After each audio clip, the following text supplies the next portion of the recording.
Pour parler des promoteurs, je me tourne vers vous, du coup, Cyril Poy, car vous les connaissez bien. Je rappelle, vous êtes dirigeant de Les Citizens. Une de vos activités est notamment d'accompagner les acteurs de la ville, tels que les aménageurs et les promoteurs. Alors, Cyril Poy, on a bien évidemment invité des promoteurs à parler dans cette émission, et alors que d'habitude, ils sont assez OK pour parler de leurs difficultés à obtenir des permis de construire, là, bizarrement, on a senti un petit malaise sur le sujet, notamment sur le programme de rachat des 47 000. Est-ce que vous êtes d'accord? Qu'est-ce qui se passe aujourd'hui?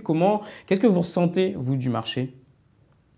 Sur le rachat, je pense qu'ils sont en pleine négociation et que cette négociation, elle se fait pas forcément à leur avantage puisqu'on rachète à bilan zéro, voire avec des pertes sur certains projets. Donc là, ils sont en pleine négo, donc c'est peut-être pas le moment pour eux de venir communiquer. Après, il y a certaines de leurs instances qui sont capables quand même, je pense, de donner des choses là-dessus. En gros, il y a autour de 100 000 logements ils ont une offre commerciale de 100 000 logements qu'ils aimeraient bien revendre à la CDC et à Action Logement. Donc aujourd'hui, c'est en cours. Les discussions sont difficiles. C'est peut-être pas forcément le moment, voilà, pour eux maintenant de C'est pas venir le en moment de parler. parler.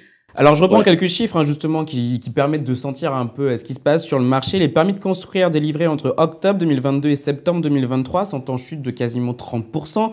Les mises en chantier sur la même période, c'est moins 17%. Et les ventes, elles, sur 9 mois, sur les 9 premiers mois de l'année, sont en baisse de 29%. C'est quand même des chiffres qui sont assez significatifs.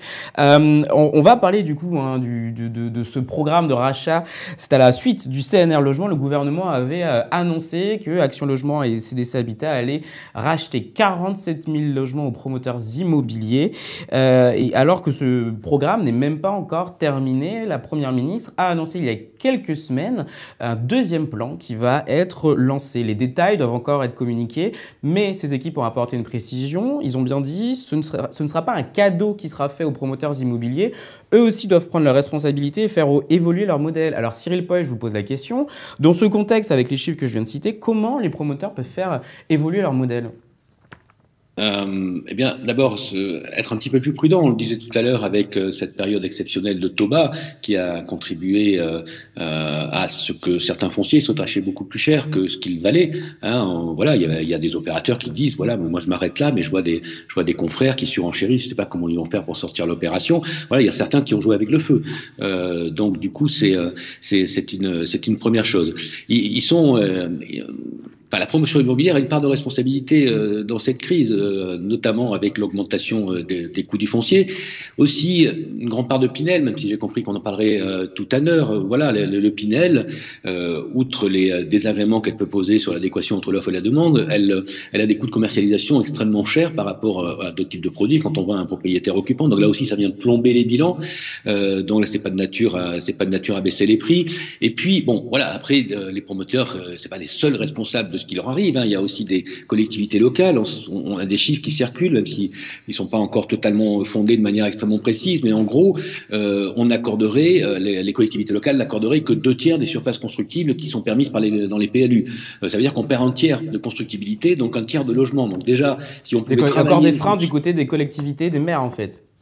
c'est ce que disent les promoteurs, il faut l'objectiver maintenant, il faut aller regarder très précisément ce que permet une PLU, une constructibilité et le permis qui est accordé, mais c'est le retour de pas mal des partenaires avec lesquels je travaille, où il est de plus en plus difficile, où on dit, voilà, on pouvait construire 1000, et bien vous allez en faire 600, 650, 700, parce que les voisins, parce que ci, parce que ça. Donc là, il y a peut-être aussi de la pédagogie à faire auprès des administrés, auprès des Français, notamment quand on rentre en pleine période de sobriété foncière avec Lausanne, il y a une certaine forme de densité qu'il va falloir accepter, ou alors à quoi servent les PLU en fait. Et sur les opérations qui sont déjà lancées, qu'ils essayent de commercialiser, est-ce qu'il faut juste accepter la plantade ou est-ce qu'il y a encore un peu l'espoir d'attendre une amélioration des conditions de financement des ménages pour débloquer tout ça?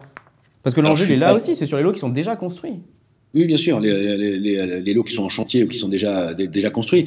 Je suis pas devin, mais j'ai cru comprendre que l'inflation allait baisser en 2024, que certaines banques commencent à se calmer et à proposer même des baisses de taux. Donc les choses devraient se normaliser à partir du S2 2024. Donc je pense qu'il y a des opérations, il va peut-être falloir attendre un petit peu plus longtemps pour les vendre. Donc ça va peser sur la rentabilité des fonds propres, bien sûr. Mais je pense que les choses pourraient se débloquer, sauf événement événement géopolitique majeur qui entraînerait un surcoût des matières premières qui ont déjà pris pas mal, ces dernières années, un renchérissement des coûts énergétiques également qui pèse également dans la construction. Donc là, voilà, je ne veux pas me faire le demain, mais visiblement les fondamentaux semblent plutôt bien orientés et on voit des promoteurs. Moi, je travaille avec des promoteurs qui se projettent. Ok, il y en a qui vont perdre, il y en a qui vont même disparaître. Voilà, c'est comme ça. Il va falloir l'accepter. Certains vont réduire la voilure, mais aujourd'hui, je vois quand même pas mal de gens. Enfin, moi, je travaille avec des gens qui se projettent. Donc aujourd'hui, j'ai pas trop à faire avec ce. Ils sont assez optimistes. Ils sont assez optimistes. Ils sont optimistes. Ils sont raisonnablement optimistes. Raisonnablement. Qu'en pense notre économiste Pierre Madec? Sur sur la première question qui est de savoir pourquoi c'est compliqué pour les acteurs aujourd'hui de se prononcer, parce que c'est compliqué de dire on veut construire plus mais on n'arrive pas à vendre ce qu'on a déjà construit. Bon, ça se comprend. C'est compliqué de dire solvabiliser massivement les ménages, jouer sur les conditions de crédit et distribuer des permis de construire parce qu'on est, c'est vrai, à des niveaux historiquement bas de permis et de mise en chantier, mais en même temps on n'arrive pas à vendre. Donc, de ce point de vue-là, je comprends assez bien l'attitude discrète d'un certain nombre d'acteurs. Ce qui est vrai aussi, c'est que pendant des années, on ne se posait pas la question. C'est-à-dire qu'on construisait à peu près, caricaturé, mais à peu près n'importe quoi, n'importe où, à n'importe quel prix, et ça partait. Que ce soit sous forme de défiscalisation, sous forme... Voilà, ça partait parce que voilà, la conjoncture allait bien. On est le pays de l'OCDE en France où on a construit le plus de logements au cours des 10 dernières années rapporté à notre nombre d'habitants. Donc moi, je veux bien qu'on fasse un groupe de travail du Conseil national de la refondation sur le logement qui s'intitule « Réconcilier les Français avec l'acte de construire ». Mais les Français, historiquement, ils ne sont pas fâchés avec l'acte de construire. Bon, là, aujourd'hui, des acteurs commencent à se dire « Ah bon, le marché se tend, on va peut-être se poser la question », et c'est là que intervient Cyril notamment, la question de savoir pour qui on construit, à quel prix, où ça exactement. Et tout ça, c'est plutôt des bonnes questions qu'on aurait dû se poser, C'est-à-dire finalement, on parle de crise du logement. Est-ce que finalement, ce que vous dites, c'est que c'est un peu la fin de la récré, tout simplement, et que le paradigme qu'on a connu sur les 10 dernières années est effectivement en train de changer, voire a déjà changé. Sauf qu'en fait, pendant ces 10 dernières années, il y a quand même de nouveaux acteurs qui se sont lancés, des promoteurs notamment, comme le disait Cyril. Donc c'est maintenant qu'on va avoir la casse. Finalement, on est sur un assainissement un peu de toute cette envolée qu'on a pu connaître. Moi, j'ai tendance à penser que c'est ce sur quoi parie le gouvernement, c'est-à-dire en effet un assainissement global du secteur.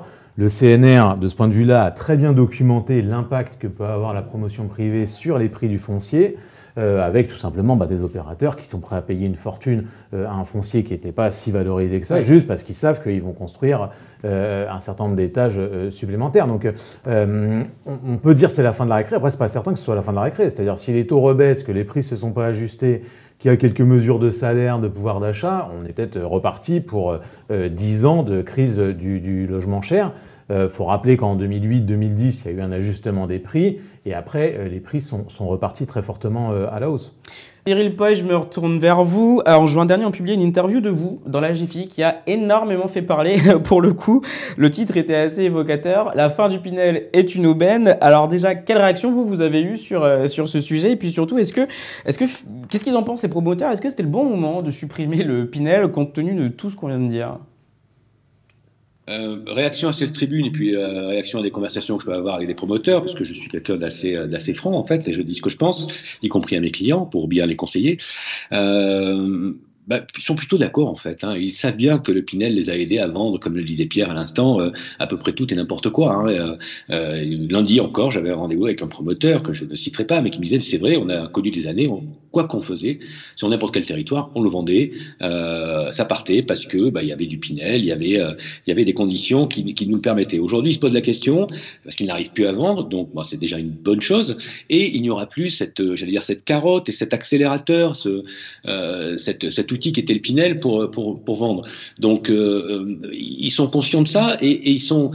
Alors, peut-être que je travaille avec des promoteurs exceptionnels, mais ils sont plutôt très intéressés par l'avenir de la profession de promoteur. On a négligé... comme avenir, justement, parce que pour l'instant, ça fait pas rêver. Faire les choses différemment, c'est-à-dire se réintéresser aux propriétaires occupants. Voilà. Déjà, c'est essayer de répondre à une offre qui existe et qui n'est pas documentée, et c'est en ça qu'on peut les aider avec notre plateforme Welcome et essayer d'aller travailler des clients, mais plutôt vers des propriétaires occupants. Il y a même des promoteurs qui se sont spécialisés là-dedans et qui s'occupent de manière extrêmement fine de leurs clients et qui ne font que ça, qui ne font plus de Pinel. Il y en a pas mal en fait, des promoteurs qui ne font pas de Pinel. C'est pas des grosses structures, mais en tout cas, c'est des promoteurs qui produisent et qui produisent généralement des appartements et des logements de qualité. Donc, ils voient bien qu'il faut faire les choses autrement et ne plus s'appuyer sur ce type de dispositif. D'ailleurs, d'abord parce que on leur a dit qu'il n'y en aurait plus. On verra bien, parce que de nombreux gouvernements sont revenus sur cette promesse que le Pinel allait disparaître ou que ce type de dispositif allait disparaître. Donc on verra ce qui se passera fin 2024. Mais ils sont plutôt d'accord pour voir les choses autrement et revenir aux sources du métier. Ceux qui ont un petit peu de bouteille, ceux qui travaillaient dans les années 80 ou 90, se rappellent qu'on ne travaillait pas comme ça. On allait, ceux qui ont une expérience aussi à l'étranger, ceux qui travaillaient par exemple chez ING Real Estate, qui travaillait dans toute l'Europe, ils voyaient bien les différences entre les approches françaises et les approches et les autres approches dans les pays du Nord. Là-bas, on va construire pour des vrais gens avant de construire pour des investisseurs. Le problème, c'est qu'on a trop construit pour des investisseurs. En tout cas, on a priorisé la clientèle investisseur au détriment de la clientèle des occupants. Et du coup, on ne sait plus ce qu'est réellement la demande des propriétaires occupants. Et donc là, il faut redonner la priorité aux propriétaires occupants. C'est un peu ça, finalement, il faut analyser très clairement quelle est la demande. Quelle est la demande? Il y a des demandes en termes d'investisseurs, il y a des demandes en termes de propriétaires occupants. Voilà, il faut se donner les moyens de le faire. Et les outils de programmation actuelle des opérations ne sont, à mon sens, pas adaptés assez précisément pour aller mesurer cette demande. Voilà, et encore une fois, c'est pour ça que c'est là-dessus qu'on essaie d'agir. Aller ausculter très finement quelle est la demande, projet par projet, territoire par territoire. Pierre Madec, j'imagine que vous êtes d'accord, on donne la priorité aux occupants? Je suis d'accord sur, globalement, la critique du Pinel, parce que tout le monde est d'accord. Je veux dire, ça fait des années qu'on dit que ces dispositifs d'incitation à l'investissement locatif sont inutiles, inefficaces, extrêmement coûteux. Il y a quand même un problème de timing. C'est-à-dire que supprimer un dispositif qui permettait, bon an mal an, de sortir 40 à 60 000 logements par an sur du locatif privé en zone tendue, on peut critiquer le zonage, on peut critiquer les loyers, on peut critiquer tout ça, mais le fait est que ces logements étaient produits. Et le remplacer par rien du tout, c'est un vrai problème. C'est-à-dire qu'on aurait dit, on utilise les 2 milliards de la génération Pinel, parce qu'en gros, une génération de Pinel, c'est 2 milliards. On utilise ces 2 milliards pour l'injecter dans, je sais pas moi, le logement intermédiaire ou, je suis pas sûr du logement intermédiaire, mais ou du logement locatif social. On pourrait dire, bon voilà, on remplace un truc qui marche pas par un truc qui marche, c'est très bien. Là, on dit, on supprime pourquoi? Pour faire des économies dans un moment où le secteur de la construction est en crise. Donc on passe de tout à rien en l'espace de... On passe de tout à rien dans un moment où... voilà, c'est ça qui est plus étonnant, c'est sur le timing, pas sur la mesure, parce qu'en effet, le gouvernement est le seul à avoir eu le courage politique de supprimer ce dispositif que tout le monde critiquait. Par contre, sur le timing et sur la réorientation des moyens, il y a des vraies questions qui se posent. Pinel ou pas Pinel, est-ce qu'il n'y a pas un rôle à jouer quand même pour l'investisseur locatif privé? Et on terminera sur cette question. On peut avoir j'aimerais bien avoir l'avis de tous les deux assez rapidement, mais finalement, Pinel ou pas Pinel, investissement, fiscalité avantageuse ou pas fiscalité avantageuse, est-ce qu'il ne faut pas redessiner aussi le rôle de l'investisseur locatif dans ce marché immobilier global, ce marché du logement? Le rôle et la place. C'est-à-dire qu'on a besoin... on a beau répéter chaque année, il faut faire revenir les institutionnels, ça marche pas. Ils reviennent marginalement, mais pour l'instant, le marché locatif privé en France, il est constitué de bailleurs, personnes physiques comme vous et moi. Donc il faut leur trouver une place, un rôle, et il faut surtout développer le marché locatif privé. Aujourd'hui, dans les grands centres-villes, du fait de la concurrence de dispositifs comme Airbnb, du fait du développement aussi des résidences secondaires, de tous ces effets-là, pour effet, au final, une érosion du marché locatif privé. Or, le marché locatif privé, dans un contexte où les bailleurs sociaux ne pourront pas tout faire tout seuls et qu'il y a une fois de plus 2,5 millions de demandeurs de logements sociaux, le marché locatif privé, il est là pour accueillir les jeunes, pour accueillir les mobiles, les actifs, ce qu'on a tendance à appeler la classe moyenne. Voilà. Donc, il faut qu'il soit abondant, ce marché.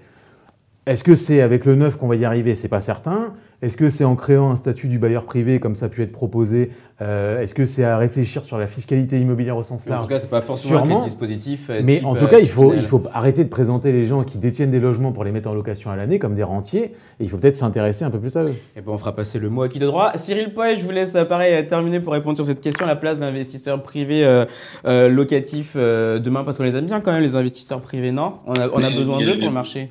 Bien sûr, il en faut. Il ne s'agit pas de dire que le Pinel, c'est pas bien. Il y a des choses, ça permet pas mal de choses. Mais peut-être qu'on a des logements à réhabiliter. et c'est un enjeu pour plein de choses, hein, notamment pour remettre sur le marché des logements qui aujourd'hui ne peuvent plus être loués. Peut-être que ce serait intéressant d'étudier un dispositif qui permettrait d'aider des investisseurs privés à racheter des logements, à les réhabiliter et à les remettre sur le marché. Il y a pas mal de centres-villes qui souffrent de ne pas avoir les possibilités de réactiver et de remettre sur le marché ces logements. Donc voilà, et après, on peut aussi aider à la fois le logement social qui en a besoin. Hein. Il y a un rapport de la Banque des Territoires qui dit qu'avec les obligations en termes de remise aux normes le logement social n'aura plus les moyens que de construire 60 000 logements autour de 2028, je crois. Pierre, tu me corriges si je me trompe. Voilà, donc 60 000, 2028, c'est après-demain. Hein, 60 000 logements sociaux en termes de capacité budgétaire, ça c'est plutôt inquiétant. Donc fléchons l'argent du privé sur la réhab. On a besoin de former des gens à la réhabilitation, on a besoin de revitaliser des centres-villes, on a besoin de logements, on a besoin d'investisseurs privés. Il faut peut-être les utiliser à meilleur escient que ce qu'on a pu faire jusqu'à présent. Trouver une place à tout ce petit monde.